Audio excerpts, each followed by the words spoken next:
Alors aujourd'hui, je vais m'intéresser à l'intraterre. Donc je vais me connecter à l'Ether. Alors, d'abord, la première chose qu'on me dit, c'est que ce qui concerne l'intraterre, euh, c'est, comme son nom l'indique, c'est vraiment à l'intérieur de la Terre et non pas en surface. En surface, il y a ce qu'on connaît au niveau physique. Euh, et en surface, il y a aussi aux surfaces de la Terre, il y a aussi des plans non physiques avec des êtres qui correspondent à ces plans-là dans l'astral. Mais c'est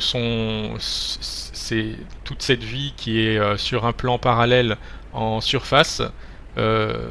C'est autre chose que l'intraterre. C'est une vie sur différents plans vibratoires. Ça peut être du bas astral jusqu'à du haut astral. Donc il y a tous les plans vibratoires possibles en surface, sur la surface terrestre. Euh, là, ben, il faut aller voir les projections de conscience sur les différents plans de l'astral. Il y en a eu quelques-unes qui ont été faites déjà. Euh, mais là, on va s'intéresser vraiment à l'intraterre, donc euh, on va rentrer à l'intérieur de la Terre, l'intra-terre. Et moi,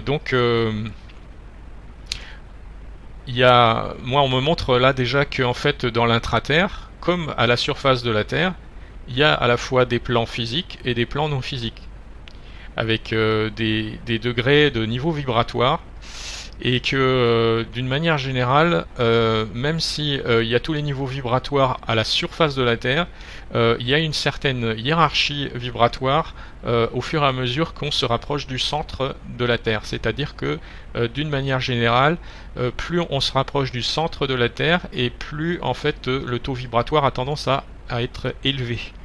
Donc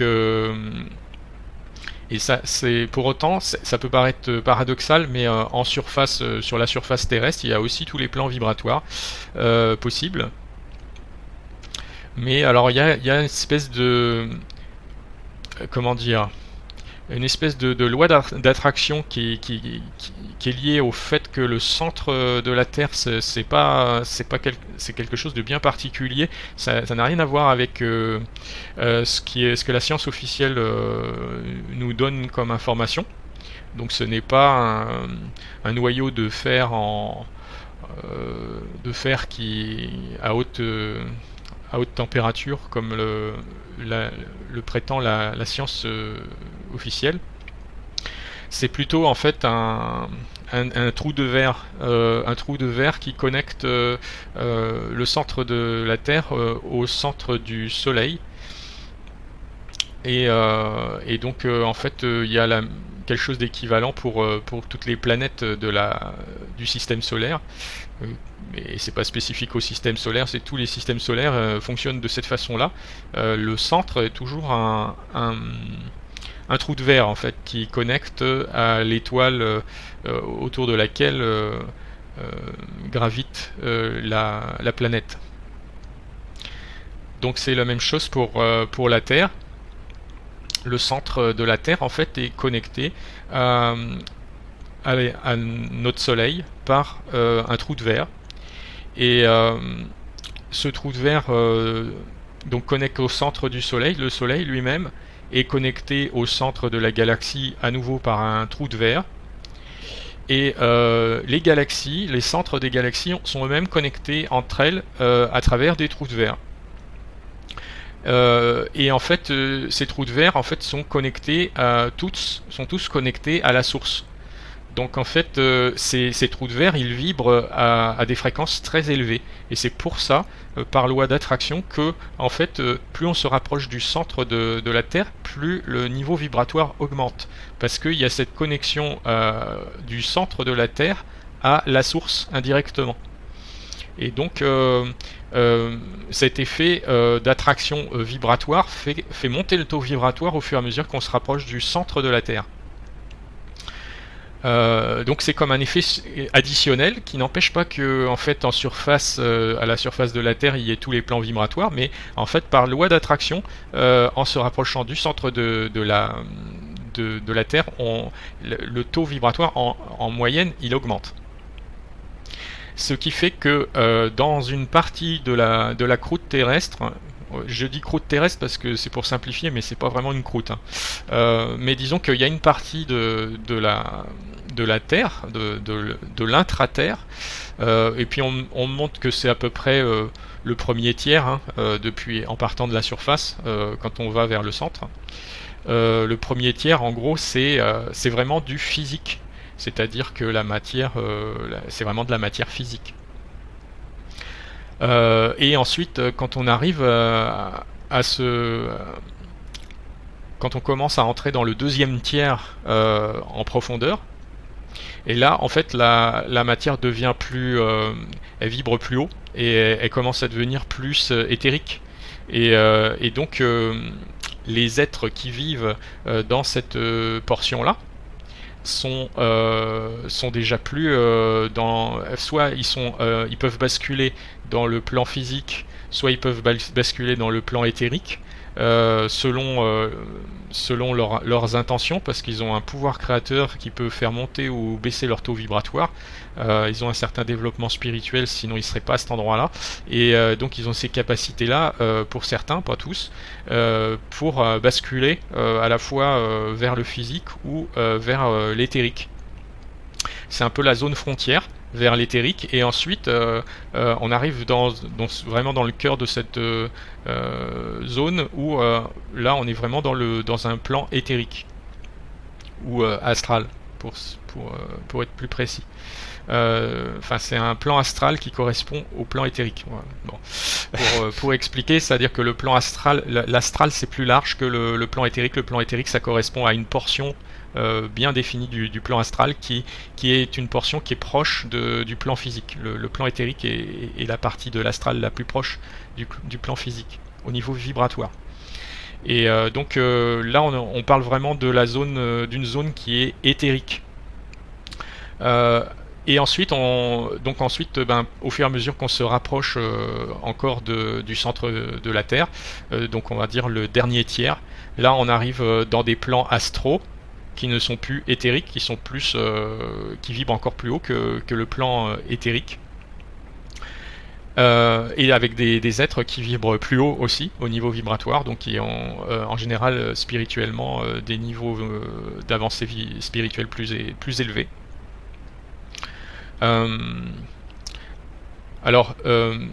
Si on revient sur la partie qui est physique, la première partie, le premier tiers en gros de la croûte entre guillemets terrestre, déjà on me dit que en fait c'est pas entre guillemets une croûte complètement uniforme. Il y a vraiment, c'est un gruyère plutôt qu'autre chose, c'est-à-dire que vraiment il y a des trous, il y a des grandes un peu en surface. Nous on est habitué à l'existence de grottes. Il y a des grottes qui sont accessibles depuis la surface. Ça nous montre que potentiellement c'est pas forcément, il peut y avoir des trous un peu partout, mais en fait c'est très superficiel. C'est juste ça nous donne juste une petite idée du fait que ça peut être vraiment un gruyère dans cette zone physique. Et en réalité, ce qu'on montre, c'est que c'est vraiment un gros gruyère, quoi. Il y a des cavités qui sont gigantesques. On me montre des cavités, on va dire, on pourrait dire comme des grottes, hein, mais qui ont la taille, par exemple, de la France, qui sont aussi grandes que ça, avec une mer intérieure, comme un espèce de lac, mais c'est tellement grand que ça ressemble plutôt à une mer, vu la taille. Et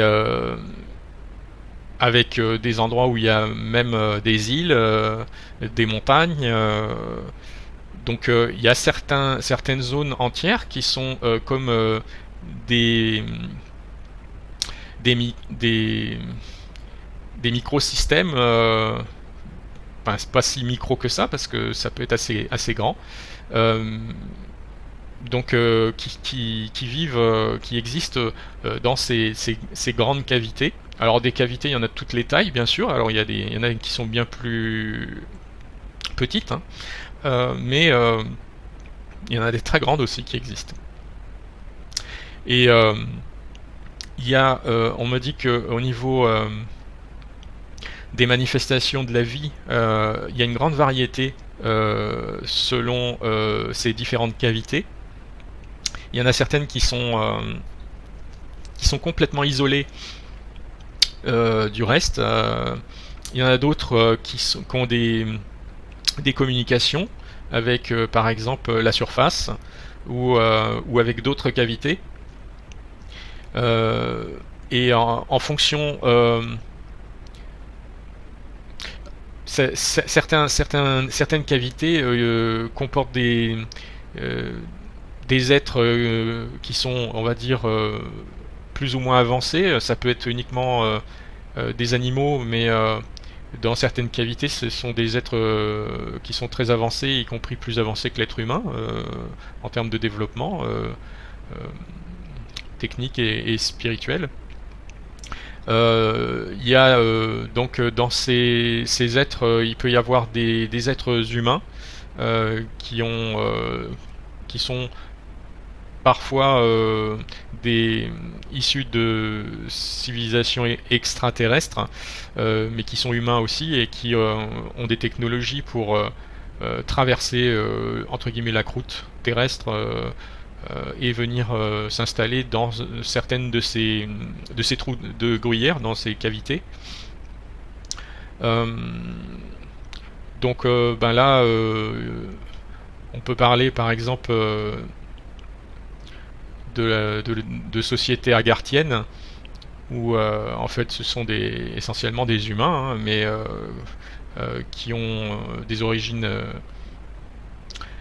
soit terrestres, soit extraterrestres, hein. Ça peut être des origines lémuriennes, atlantes, ou, directement parce qu'en fait ces sociétés-là elles viennent initialement, elles sont extraterrestres à la base, mais elles se sont installées sur la surface de la Terre pendant une période.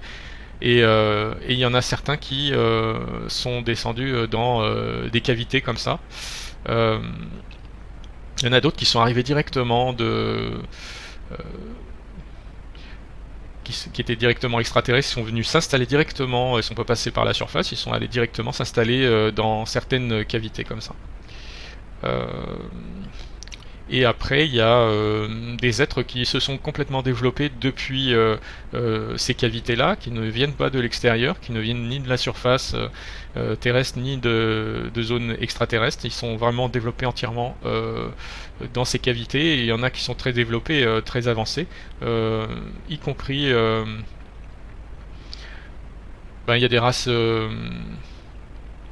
on montre des races reptiliennes, hein, qui en fait sont vraiment originaires de cette zone-là. Mais il n'y a pas que ça, il y a quand même une grande diversité, hein, et c'est assez compartimenté, pas seulement en fonction de la profondeur, mais aussi ouais, c'est des cavités qui certaines sont pas communicantes avec d'autres. Et puis il y a des cavités communicantes où en fait il y a des interactions entre guillemets sociales entre différentes cavités avec différentes civilisations, qu'elles soient très avancées ou moins avancées. En fait c'est très compliqué, il y a vraiment beaucoup de choses à dire sur l'intraterre. Et puis en plus c'est d'autant plus compliqué que en fait il n'y a pas que la partie physique, mais il y a aussi la partie éthérique et ensuite la partie astrale qui vibre plus haut.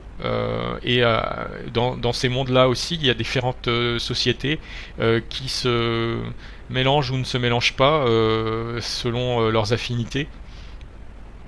Euh, il y a plus de cohésion d'une manière générale et de mélange entre les sociétés qui vibrent dans ces plans éthériques et d'astral qui vibrent plus haut, plutôt que dans la zone qui correspond à la matière physique. Donc c'est plus compartimenté dans la partie physique. Euh, Ouais, en fait, on pourrait en parler pendant des heures, tellement il y a deux choses à dire sur sur l'intraterre, tellement il y a de civilisations différentes, tellement il y a de manifestations de la vie sous des formes différentes. Il y a certaines cavités qui sont complètement isolées des autres, où il y a des formes par exemple, de plantes ou d'animaux, ou de, je sais pas, de champignons, des, des formes de vie qui sont complètement spécifiques à cette cavité-là et qui n'existent nulle part ailleurs, avec des spécificités bien particulières. Donc c'est c'est extrêmement riche et extrêmement complexe. Pour faire, enfin, il y a vraiment des choses qui ressemblent pas du tout à ce qui existe, par exemple, en surface sur la Terre. On me dit autant il y a une grande variété de plantes, d'animaux, notamment en surface sur la Terre, mais cette variabilité ou cette variété, elle est encore plus importante dans l'intraterre. Euh, alors, je vais demander s'il y a d'autres généralités sur l'intraterre, parce que ça peut être que des généralités. Si on rentre dans les détails, il y a vraiment trop de choses à dire.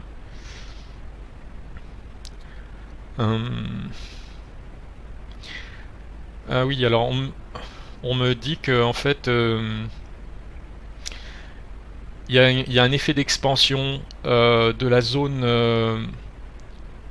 depuis le centre de la Terre, un effet d'expansion vibratoire.